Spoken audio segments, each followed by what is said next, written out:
इंसान अपने जिंदगी में लाखों करोड़ों रुपए तो कमा सकता है, लेकिन जो प्यार, जो मान, जो सम्मान मुझे आप लोगों से मिला है, शायद दुनिया में किसी कहीं और कहीं नसीबों में नहीं होता। यस या नो? क्या मेरी बात से सहमत हैं? अगर सहमत हैं तो अपने अपने लिए जोरदार से तालियां प्लीज।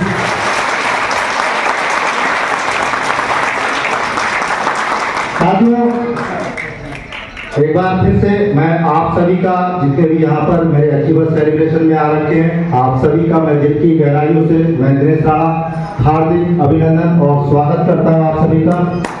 और उम्मीद करता हूँ कि आप सभी लोग स्वस्थ रहेंगे, मस्त होंगे और जबरदस्त होंगे।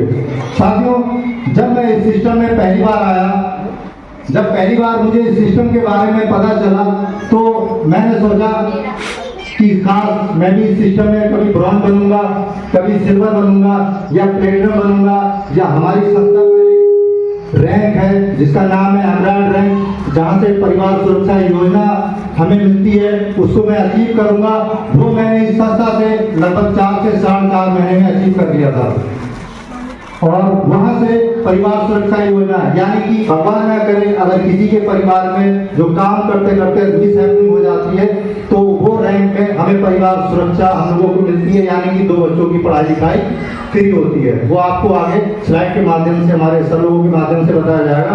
तो उसके बाद उससे भी ऊपर एक रैंक होता है जहाँ पे एक इंटरनेशनल टूर मिलता है जिसका नाम है टोपाज रैंक, जहाँ से थाईलैंड 3 नाइट 4 डे का जो टूर मिलता है, वो रैंक भी लगभग मैंने 12 महीने के भीतर मैंने गुरुजनों के माध्यम से मैंने उस चीज को अचीव किया था।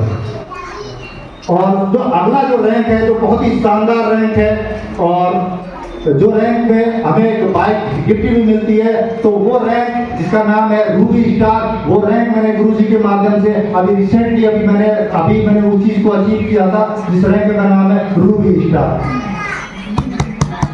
तो ये सब कैसे मतलब मुझे प्राप्त हुआ और ये अचीवमेंट कैसे मुझे हुआ, मेरी जिंदगी में 360 डिग्री कैसे मतलब जो है टर्न आउट हुए, मैं इस चीज को थोड़ा सा मैं बताना चाहूंगा। और ये सिर्फ किसके हो जाता है मैं बताना चाहूंगा। सबसे पहले मैं उस परम पिता परमेश्वर को मैं धन्यवाद कहना चाहता हूँ कि जिसकी वजह से हम लोग इस दुनिया में आए और हम लोग जो सांसें ले रहे हैं, इतनी खूबसूरत सी दुनिया को देखने का मौका मिला, तो सारा का सारा श्रेय किस पे जाता है? परम पिता परमेश्वर के लिए। तो एक बार जोरदार तालियां परम पिता परमेश्वर के लिए। दूसरा श्रेय जाता है इस संस्था के MD managing director doctor Sanjeev sir के लिए। अगर उन्होंने ये संस्था नहीं बनाई होती तो 100% आज हम लोग जितने भी लोग यहाँ पर बैठे हैं, हम लोग यहाँ पर नहीं होते। यस या नो? तो एक बार जोरदार ताली हमारे डॉक्टर संजीव सर के लिए। तीसरा श्रेय मैं देना चाहूंगा अपने माँ बाप का, अपने पेरेंट्स का, अपने मम्मी पापा का, क्योंकि अगर हमारे मम्मी पापा इस दुनिया में नहीं आए होते तो क्या हम होते क्या? तो एक बार जोरदार ताली अपने अपने मम्मी पापा के लिए। और चौथा श्रेय जाता है मेरी उस प्यारी सी टीम के लिए जिन्होंने मेरी बात को मानी, मुझे बड़े भाई, मुझे छोटे भाई समझ के, मुझे बड़ा भाई छोटा भाई समझ के, जैसा कि मैंने उनसे कहा कि इस सिस्टम में रह के कैसे क्या काम करना है, उन्होंने मेरी हर एक बात को मानी। जैसे मैंने कहा कि सेमिनार है, सेमिनार में आया, मैंने कहा मीटिंग करनी है, मीटिंग करी, तो ये कहीं ना कहीं से मेरी टीम को भी ज्यादा है। तो मैं चाहूंगा एक बार जो मेरी प्यारी सी टीम है उनके लिए जोरदार तालियां प्लीज। और अगला श्रेय जाता है मेरे उस गुरु के लिए, उस मेंटोर के लिए, जो जिसने मुझे सिस्टम के बारे में बताया। उन्होंने बताया कि सिस्टम में आप कैसे, कहां से कैसे कैसे कहां तक पहुंच सकते हो। तो इस सिस्टम में अगर मुझे गुरुजी ने मुझे अगर नहीं बताया होता तो मैं डेफिनेट है कि यहाँ तक नहीं पहुंचता। तो एक बार मेरे गुरुजी मिस्टर कन्हैया सर के लिए जोरदार तालियां थी। गुरुजी के लिए तालियां थोड़ा कम बज रही है।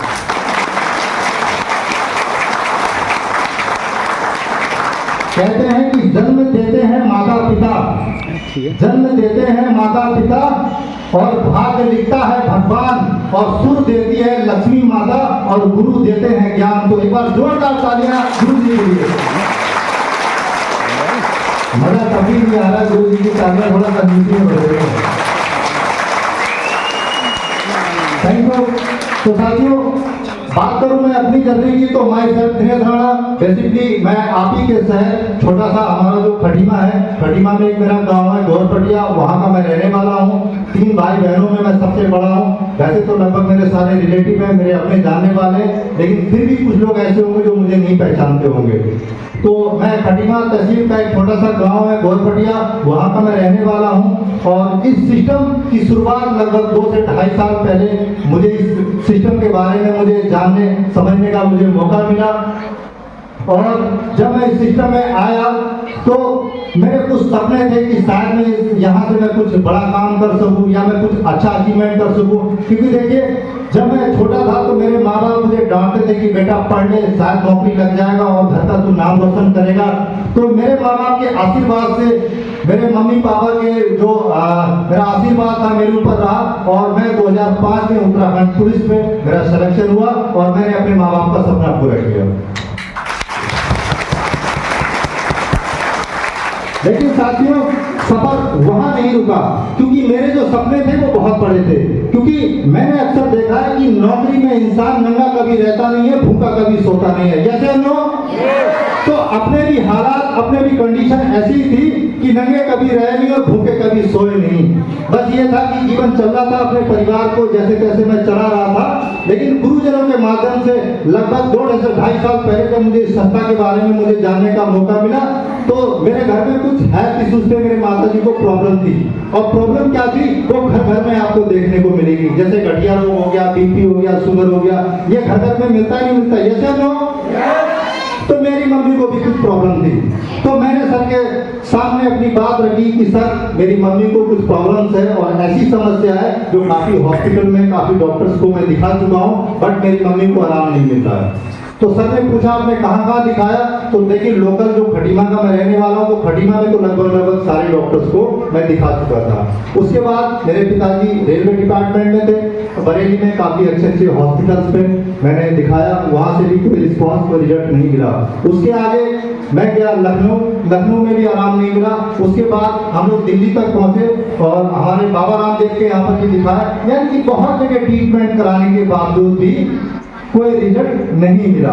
तो सर ने मुझसे कहा कि सर, आपने और आपके पापा ने दोनों ने मिलके कितने पैसे का मम्मी का इलाज करा दिया होगा? मैंने कहा सर, ऐसा आंकलन तो मैंने कभी किया नहीं है, लेकिन मोटा मोटा लगभग 10-15 लाख रुपए 19-20-25 सालों में लगभग 10-15 लाख रुपए लगे होंगे। तो सर ने कहा, अगर आपने 15-20 सालों में 15-20 लाख रुपए लगा दिए और आपकी मम्मी को आराम नहीं लगा, तो एक बार आप हमारे यहाँ से ट्राई करके देख लीजिए।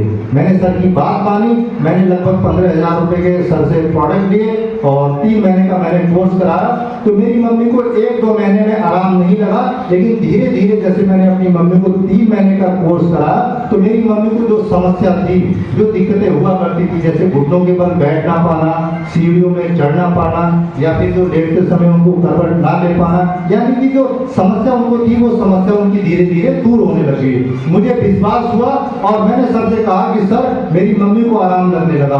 और जैसे ही 3रा महीना होता है, मेरे मोबाइल में मैसेज आता है टिंग टिंग करके। मैंने देखा उसमें 2500 रुपए भी आ गए।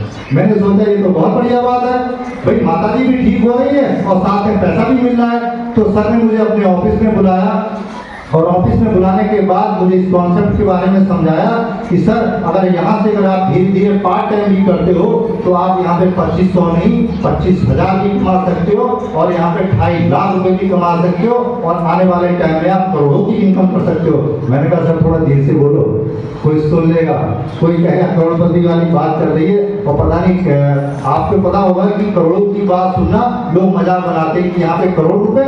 मैंने कहा सर, थोड़ा आराम से बोलो। बोले नहीं, आप कमा सकते हो। मैंने सर की बात पे विश्वास किया। क्यों? क्योंकि आज तक मेरे खानदान में किसी ने मुझसे नहीं कहा कि तू करोड़पति बन सकता है, लेकिन ऐसे शख्स, एक ऐसे व्यक्ति जो ना मेरे शहर के हैं ना मेरे गांव के हैं, वो कह सकते हैं दिनेश राणा, आप जो यहाँ संस्था से अगर पार्ट टाइम करते हो तो यहाँ पे लाखों रुपए का चेक भी ले सकते हो और यहाँ पे करोड़ों रुपए की इनकम कर सकते हो। तो एक बार जोरदार ताली मेरे गुरु जी के लिए। साथियों, यहाँ पर बहुत से लोग इस संस्था में आते हैं और यहाँ पर ये सोचते हैं कि आधार कार्ड लगाने से यहाँ पे पैसे की इनकम हो जाती है। आप मुझे बताइए, क्या इनकम आधार कार्ड लगाने से हो जाएगी? क्या बीएड करने से आपको तनख्वाह मिल जाती है? क्या एलएलबी करने से आपको तनख्वाह मिल जाती है? क्या डॉक्टर का कोर्स करने से तनख्वाह मिल जाती है? अगर आपको डॉक्टर बनने के बाद जब तक ऑपरेशन नहीं करोगे पैसा नहीं मिलेगा। आपको एलएलबी करने के बाद जब तक केस नहीं लड़ोगे पैसा नहीं मिलेगा। यहाँ पर भी अगर आप आधार कार्ड लगा लेते हैं, अगर आप सिस्टम से काम करते हैं तो आप यहाँ से अच्छा खासा पैसा कमा सकते हैं। तो मैंने भी वही काम किया, धीरे धीरे अपने मम्मी के बाद परिवार के किसी अन्य व्यक्ति को, परिवार में और व्यक्तियों को या रिलेटिव में मैंने धीरे धीरे लोगों को बताया और धीरे धीरे बताते 2,500 रुपए से लेके आज 3.5 लाख रुपए का चेक मुझे जो है प्रोवाइड हुआ है उनकी तरफ से। तो साथियों, बात ये 3.5 लाख की नहीं है। हो सकता है 3.5 लाख रुपए बहुत बड़ी इनकम होगी, लेकिन जहां 300 करोड़ का प्लान है, क्या उसके सामने 3.5 लाख रुपए ज्यादा है क्या? 3.5 करोड़ के सामने सही है, 3 करोड़ के सामने आपके 3.5 लाख का चेक ज्यादा है क्या? नहीं है ज्यादा। तो मैंने सोचा कि यहाँ पर पैसा तो आ ही रहा है, अगर मैं धीरे धीरे काम करूंगा तो आज 3.5 लाख रुपए आए तो एक दिन 3.5 करोड़ भी आएगा। कैसा लोग? तो क्या आप लोग मेरे साथ देने के तैयार हैं? क्या आप लोग मेरे साथ देने के तैयार हैं? अगर आप धीरे धीरे इस काम को करते रहेंगे तो आज मैं दिनेश राणा 2.5 सालों में अगर अपनी जर्नी यहाँ से बता रहा हूँ, अगर आप इस सिस्टम को पकड़ के रखेंगे, आप भी अपने अपलाइन का साथ नहीं छोड़ेंगे, तो अगर 2.5 सालों में अगर दिनेश राणा यहाँ पे अपनी जर्नी बता रहा है तो आप में से हर एक व्यक्ति यहाँ पे खड़ा होकर अपनी जर्नी को बता रहा होगा। आपके हर एक खाते में 3.5 लाख रुपए का चेक आएगा। 1 इनकम, एक महीने की इनकम 3.5 लाख रुपए हर एक खाते में आपके आएगा। क्या आप चाहते हैं ऐसी इनकम? तो आपको अगर किसी का यहाँ पर आधार कार्ड नहीं लगा होगा तो अपना आधार कार्ड लगा लीजिएगा, क्योंकि कहते हैं ना, यहाँ पे जैसे तो जेठानी और देवरानी होती है ना, तो जो पहले आती वो जेठानी होती है और जो बाद में आती वो कौन होती है? देवरानी। और तो जेठानी के तो नखरे आपने देखे होंगे, जो देवरानी से काम कराती होगी, तो यहाँ पर जो पहले आधार कार्ड लगाएगा वो पहले यहाँ पर जेठानी बन के रहेगा, जेठ बन के रहेगा। ठीक है? तो यहाँ पे आपको अगर यहाँ पे अपना नाम, नेम और फेम करना है तो आपको यहाँ पर अपना आधार कार्ड लगा लीजिएगा और यहाँ पे गुरुजनों के माध्यम से जो सिस्टम कहता है वो काम आपको करना है। तो क्या आपको ऐसा प्लेटफॉर्म मिल गया? क्या आपको ऐसा प्लेटफॉर्म मिल गया? आवाज नहीं आ रही। क्या आपको ऐसा प्लेटफॉर्म मिल गया? अगर आप